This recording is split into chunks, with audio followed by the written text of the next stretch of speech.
about these birds is that they have both monocular and binocular vision, which means that they can focus on one image or two completely different images at the same time. Like right now, he has one eye focused on me for all of his cues, and the other eye is focused on you, ma'am. Rhea, do you think she's pretty? He thinks that you're really pretty. Well, if the feeling is mutual, you can always take Rio here out on a date, but you have to get him back in time for his curfew. Otherwise, he's grounded. Rio, what's your curfew? Midnight. Yep, you gotta get him back by midnight. Speaking of curfews, we gotta get going. So everybody say bye, Rio. Bye, Rio. Rio, say bye. Good job, buddy. Let's hear from Rio, our fellow bears in the car.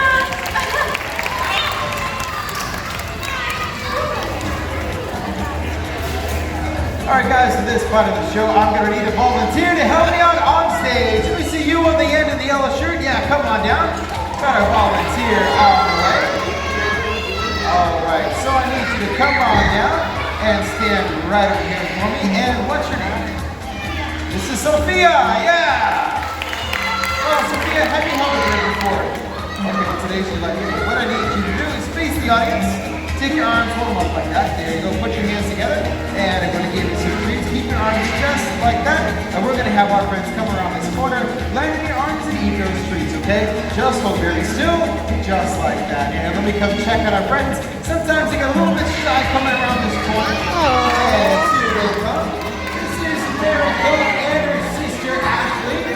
These guys are all the way from Australia, and they're called purple gallinals. Keep your arms nice and steady. There you go. Now, the cool thing about these guys is that they have the ability to walk across floating objects. Now, they can do that because their feet are so wide that they can distribute their weight evenly over floating objects so that they don't sink down into the water. Now, there are a variety of these guys that live in the Florida Everglades. These guys are just a little bit smaller. You're doing a great job. You get them off your arms. And there they go. You can just light them up. There you go. Let's have a big round of applause for Sophia. Thank you very much. You can head on back to your seat and keep it going for our galleries. Come on. Everybody, I'd like you to meet Liza.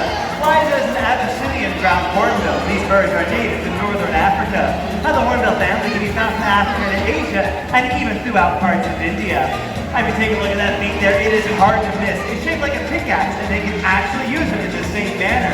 While out hunting, they can use that beak to break open rotting out logs to find any little insects or mammals that they might like to enjoy for a meal. Now, during nesting season, these birds will fly high up into the trees and using just that beak, hollow out the trunk of a tree to create a safe nesting place to raise their young. Now, the hornbill is a very interesting species of bird. They're the only species that can... Well, guys, this is Pomona. Pomona is a Harris hawk. Harris hawks are native to North America. Now, the coolest thing about these guys is that they're considered to be the smartest birds of prey. Now, the reason for that is they're the only birds of prey that hunt together like a pack of wolves, and that gives them a very cool nickname. They call them the wolves of the skies. She's getting ready for her second flight.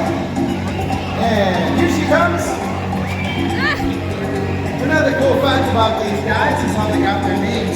When the ornithologist Audubon discovered them in the Midwest, he thought they were so cool that he named them after his best friend, Colonel Harris, and they've been known as the Harris Hawk ever since. And she's doing a great job. Let's see it for Pomona, the Harris Hawk. There's flight team. Everybody, meet Edna. Edna here is a mammoth stork, and these birds can be found all throughout Africa.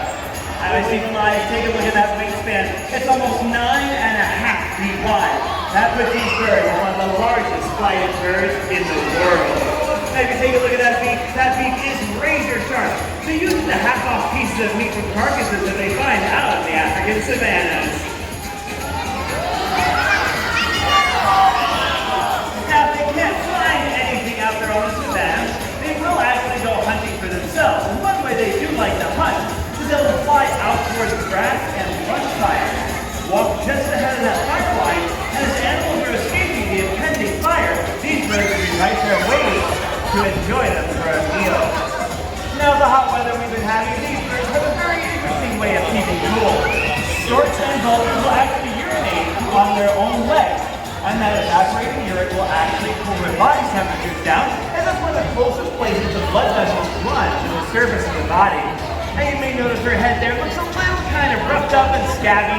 Mating season is coming up, so Edna is just getting ready. The scabbier the grocer head is out on the savannah, that means you are one of the most powerful marabouts and you get the most food out of the savannah. So right now, Edna's just getting ready for a night on the town to hopefully find a new boyfriend. Let's hear it for Edna, our marabou stork. Come on, sweetheart. Whoa, there she goes. Well, guys, this is Stymie. Stymie is a sulfur-crested cockatoo. Cockatoos are native to Australia. Well, hi, Stymie. Hi, sexy. I know. Hey, Stymie, I'm going to need your help for this part of the show, okay?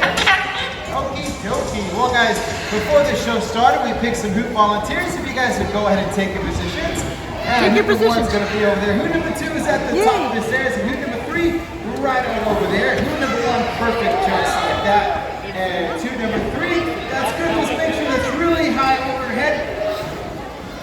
Right, yeah, there you go. Just keep that nice and straight. There you go. And hoop number 2, perfect. Now what's going to happen? This time it's going to fly through hoop number 1, make a left, fly through number 2, onto hoop number 3, and back to me.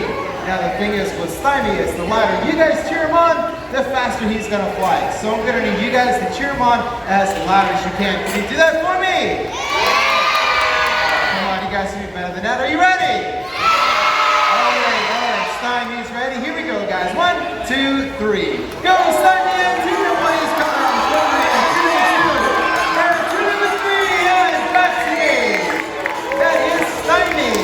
2 volunteers who did a great job. You can take your seats. We got those suits a little bit later. And Stymie, that was amazing. Why don't you take a bow?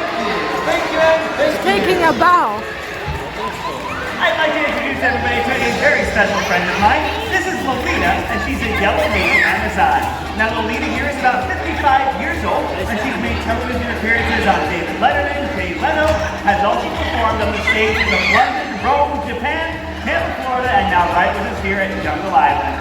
Oh, hi! What you doing? Huh? We're gonna tell a story, all right? What you doing, bro? Now, once upon a time, deep in the jungle, lived a beautiful princess. But, what was her name? What was her name? Lolita? Hey, wait a minute. What was your name? Lolita? Hey, I get it. You named the princess Lolita because she was so beautiful.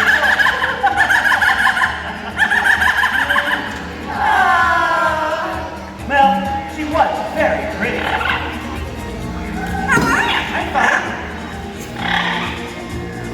I'm fine. Hi. Hi. So we get back to our story. Thank you. Well, Princess Lolita was very fond of a brave young warrior named Pete. Now, Pete was kind of a handsome warrior. Hey, Lolita, what's Pete good looking? Oh my, back to our story. Thank you. Well, one evening, Princess Lolita and Pete were taking a stroll through the jungle when all of a sudden, without any warning, they came across something scary. It was a ghost. A very scary ghost. And Princess Lolita was so scared by the ghost, she screamed. But not to worry, because Pete came to her rescue with an enormous, ferocious tiger that sounded just like this. Kitty, kitty, kitty, kitty. All right, so I guess it was a little tiger that got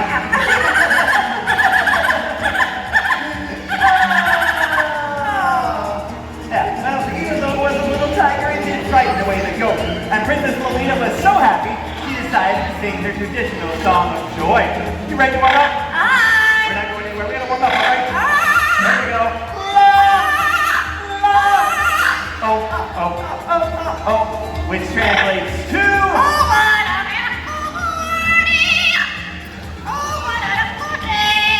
I've got a beautiful feeling. Lolita! Well, believe it or not, Princess Lolita and Pete did live happily ever after, never to see that horrible ghost ever again. Hey, Lolita, before we go, is there anything you'd like to say? Say it again. That's Lolita's story, and she's sticking to it. Great job. That's Lolita, our yellow-named Amazon. Condor. Made it to the Andes Mountains of South America. And once he takes his wish to flight, it'll be pretty easy to see why they're known as one of the world's largest flighted birds. And the wild Indian condor That's the can reach a biggest rate of bird that 45 flies in the pounds. world. rope. and have a wingspan of 14 feet. Spur that Senior Hector Yeah, weighs 25 wingspan of pounds, 14 and he has feet. a wingspan of 10 feet.